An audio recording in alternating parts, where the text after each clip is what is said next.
Well, hello, everyone, and welcome to the Off-Farm Income Podcast YouTube channel. Thank you so much for joining us again today. This is episode number 697, and I get to speak with Andrew Streff today. Now, Andrew is a National Star finalist in the category of Ag Placement. Today is a very interesting episode. I titled it, Why You Should Set High Goals, for a reason, and that is because this young man set the goal of being a National Star winner all the way back in his freshman year. Now, we are yet to know whether or not he is the 2019 National Star winner in agricultural placement, but what we do know is that along the way, by striving for this very high goal, he's achieved many, many great things and really has set himself up for success wherever he goes after this upcoming national convention. It's going to be a very interesting interview. Really looking forward to you hearing it, and thank you so much for being here to do that. We'll get it started right now. Joining me today is Andrew Streff, and he is coming to us from South Dakota State University, where he is majoring in agricultural business and minoring in marketing, and he's a former chapter vice president at McCook Central High School in Salem, South Dakota, and also a nominee for the National Star in Ag Placement this year. Andrew, welcome to the show. Thank you so much for coming on. Yeah, thank you for having me. You bet. It's my pleasure to speak with you. And we were kind of talking off the air, but I've been able to speak with quite a few people from McCook. You have a great chapter there that you came out of. Yes, our chapter is really pushed for all different aspects of the FFA, whether that be our SAEs, the agri-science fair, or CDEs. It's always been a very active chapter pushing us to our limits. Well, that is great. Well, hey, congratulations to you on being nominated as a National Star. That's fantastic. Thank you. You bet. How was that when you heard the news? Was it surprising? Did you kind of think it was coming? What was it like? I really didn't know what to expect with it. Part of me said that I was going to get it. Another part said, there's good competition out there. So yeah. I really had no idea what to expect.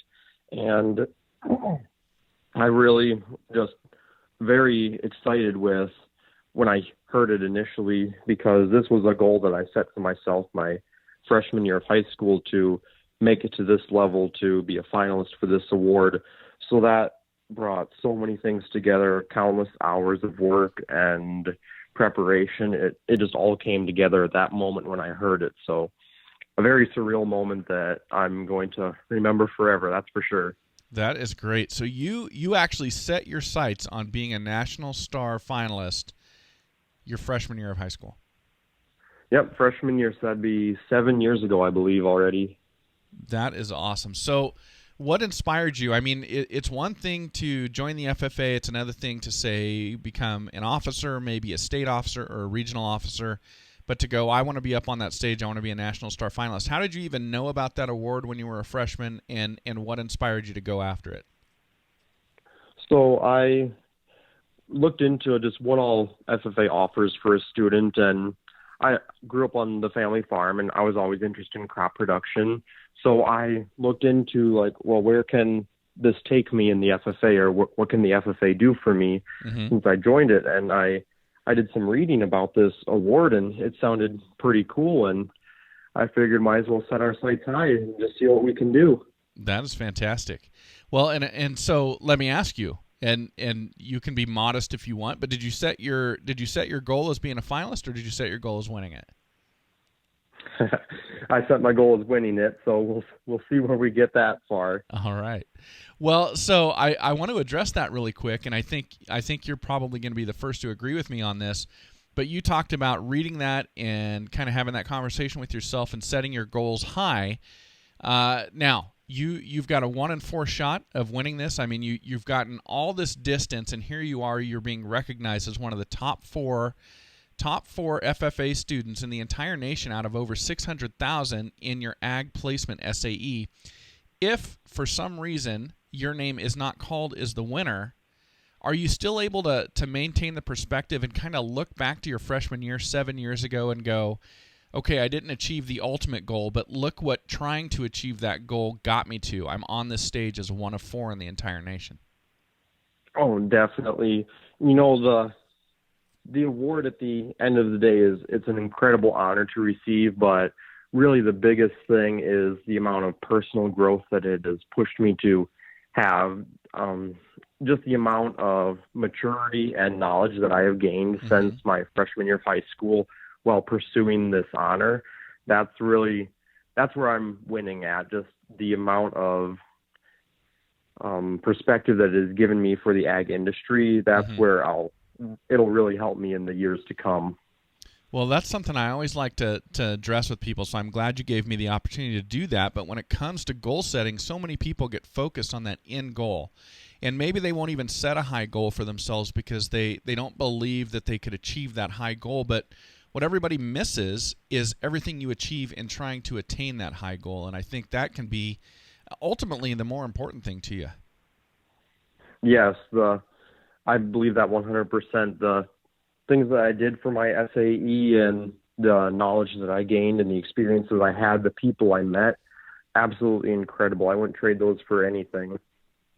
Well, that's fantastic. Well, so tell us about your life now. When you're not at South Dakota State and you're at home, you said you did grow up on a farm? Yes, I grew up on a corn and soybean farm in southeastern South Dakota.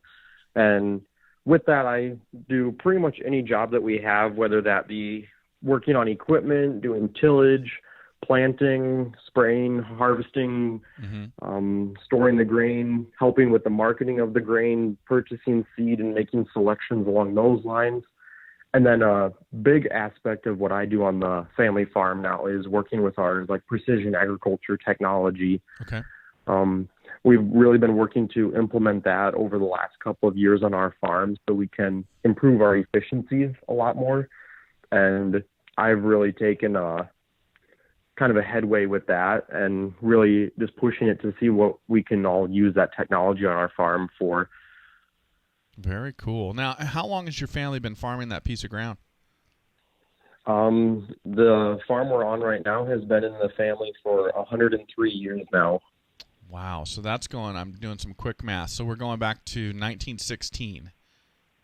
Yep. Wow. Okay.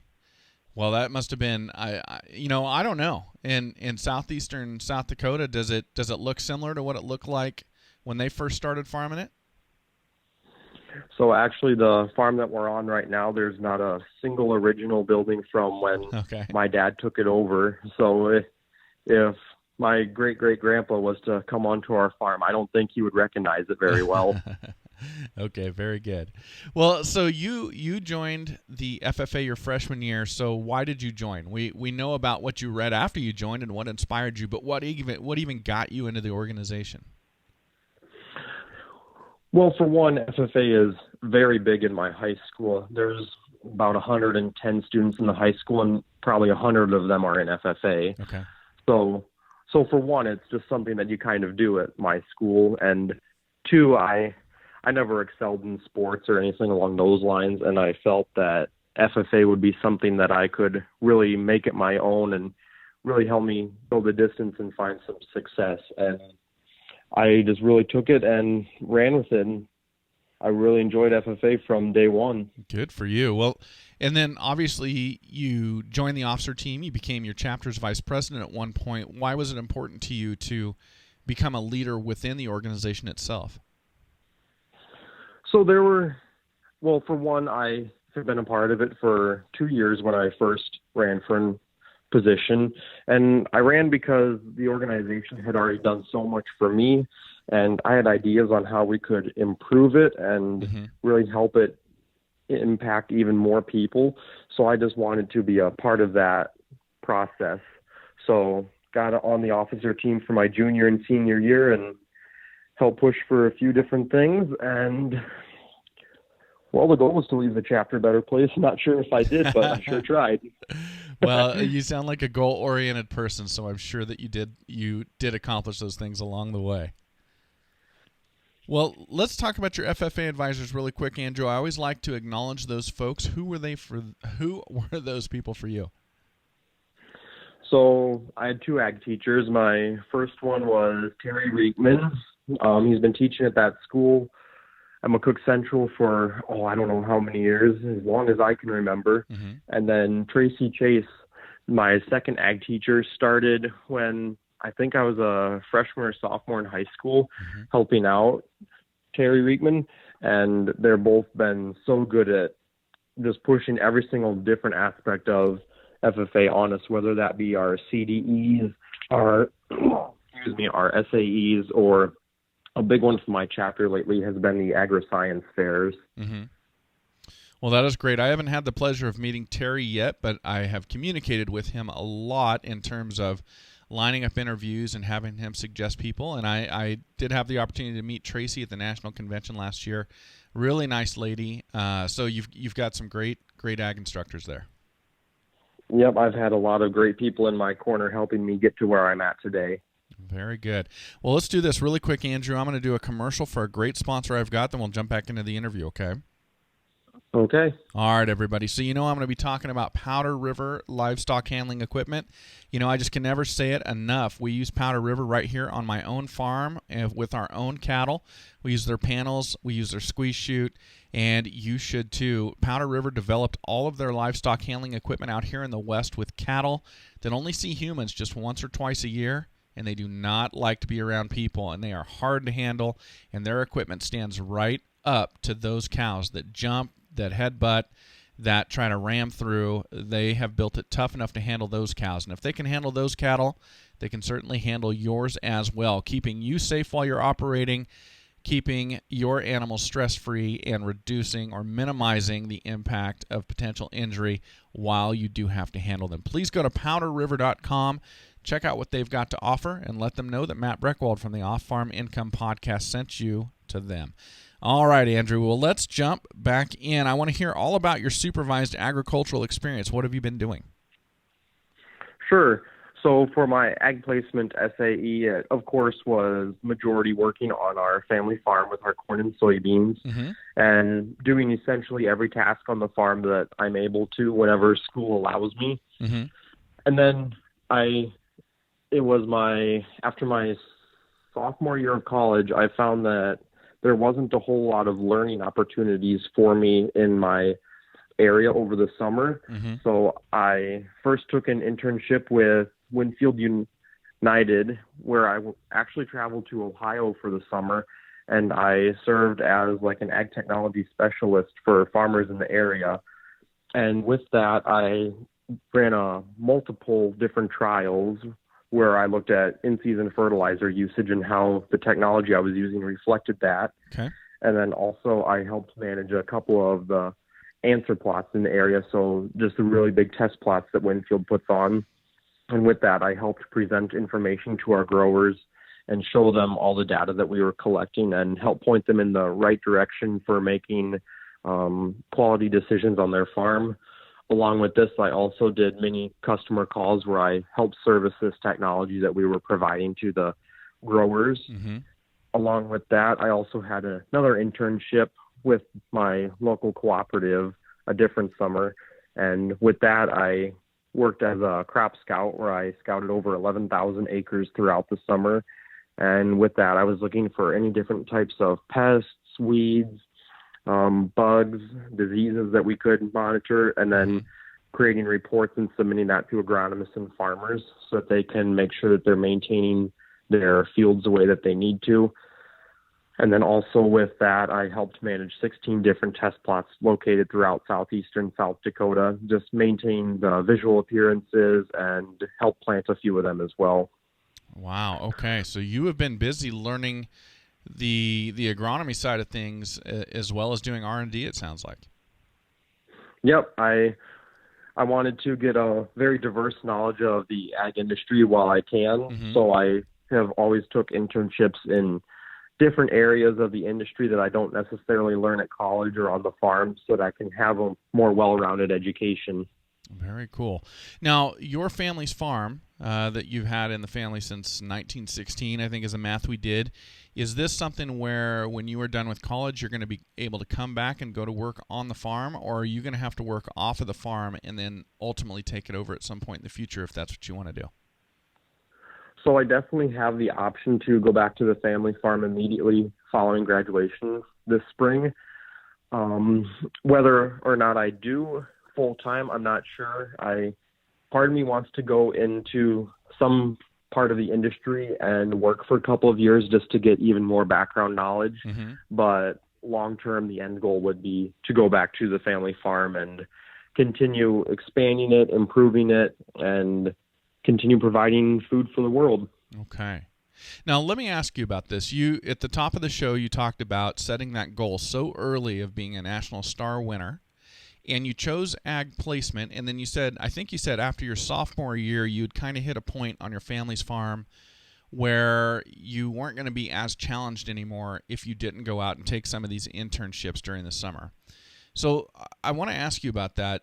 What was it? Was it this goal of winning the National Star in ag placement? Was it this goal that drove you to go out and to expand your horizons and to learn things that you couldn't continue to learn on your farm? Because certainly you could have continued doing your same SAE right there on your own farm, but you chose to go off the farm and learn other stuff. How much? I guess what percentage of that decision was striving for this particular award? Actually, very little of it was just for the award. I was doing it for just my own personal growth. I knew that I could stay on the farm forever, but I wanted experience off the farm. Uh-huh. I wanted to see and do some different things while our farm was still in a place where I could go off and do that. Dad's in very good health, so me being gone for a summer here or a summer there wasn't the end of the world for our farm. Sure. So I just really wanted to take advantage of going out, seeing other things, and almost being on the other side of the desk, so to speak, see what it's like being on the retail side instead of being on the farmer's side. Well, let me ask you this. Ag placement is such an interesting SAE, in particular when we get up to the level that you're at and we're looking at all the different stories of people who are nominees for the National Star in ag placement. I mean, when you look at ag entrepreneurship, it's very easy to measure, meaning you've got a student who's built this big business, they're making good money, they've got this customer base, maybe they're servicing multiple different states or something like that. They can really jump out. And when you look at Star Farmer, you can kind of do the same thing in terms of diversity of crops being grown or amount of acres or nationwide success or whatever that may be. And with research, it's even very easy, I think, in that you look at the scope and the breadth of the research projects that students have been working on. When it comes to placement, I want to ask your advice for other students out there. How do you make yourself stand out when it comes to an ag placement SAE? What do you do for people to recognize you and say, yeah, this is one of our top 4 people in the nation when it comes to placement? So the biggest one is do what you love. If it's not something that you're passionate about, you won't find near as much success as if it's where you enjoy what you're doing every morning when you get out of bed. Mm-hmm. So one is find what you're passionate about. That's a huge one in anything you do in life. And then 2 is just because you're out of school, maybe you just went into the career field right after high school and didn't pursue a degree. That doesn't mean your education stops. So make sure that you always focus on learning more and doing more. Even if you never leave your family farm, it's just so big to constantly be looking for self-improvement. And then if you can show that you've been working to improve yourself, improve your farm, I think that goes so far. Okay. Now, I am not going to let you off that easy, Andrew. Okay, I'm gonna ask you a follow-up question on this. So that is really good advice, and I totally agree with you that you need to find something that you can do every day that you like, because that's going to help you naturally excel at that. What I want to know from you is this: what have you done in placement, in working on your family's farm or working for other companies, that has made you stand out? I like to think, like I said, the amount of focus that I've put on education has been a very driving factor in it. Mm-hmm. So often people display a placement SAE as, well, I worked for this farmer, I worked for this company, and this is what they had me do. And I really geared my application toward, this is what I did, this is what I learned while I was doing it, and this is how I will use it to impact my future. Mm-hmm. So I didn't necessarily do much different than some people, but I definitely displayed it in a way that showed I was focusing on more than just getting a paycheck. Okay. That is great. That's great. And that's kind of what I was digging for is I know you did something to make yourself rise to this level, and I'm looking for that secret ingredient right there, Andrew. Thank you for sharing that. Yeah. All right. Well, let's talk about your major. So ag business with a minor in marketing. How did you choose that, and what do you see yourself using that for? So I knew that I wanted to go back to the family farm someday, and I essentially sat down and I just thought, well, what will help me get to where I want to be? And I knew that I could get agronomy internships with either the co-op or other companies, so I knew I could get an agronomic background there for growing the crops on the farm. And I just saw that something I could definitely use improvement in is working the numbers for the farm, because it's not where you can just raise a crop and hope you remain profitable anymore. You're really running a business when you're on a farm. You have to manage your break-evens, your costs and expenses. All of that has to be managed very closely, and you have to be able to read the market very accurately and closely. So I figured that business background and the marketing would be very solid stand on, just because that's something where I was lacking, and I knew that business is never going to go out of style, I guess. You're always going to need it regardless of what you're doing in life. Sure, absolutely. Well, if your name is called and they rush you to the front of that stage at the national convention, what is it going to mean to you to be the national star winner?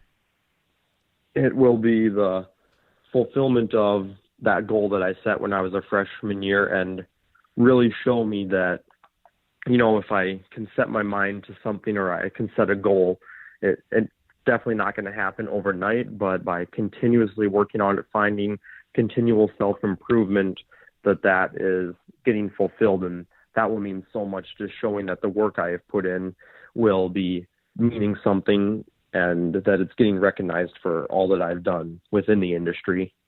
Well, that is great. Well, Andrew, thank you so much for sharing all this with us today. I really appreciate it. And, hey, best of luck to you in Indianapolis. It's going to be a blast. All right. Well, thank you very much.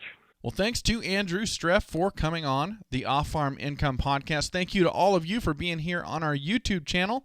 We really appreciate you tuning in, and we hope that you will be with us for all of our upcoming episodes.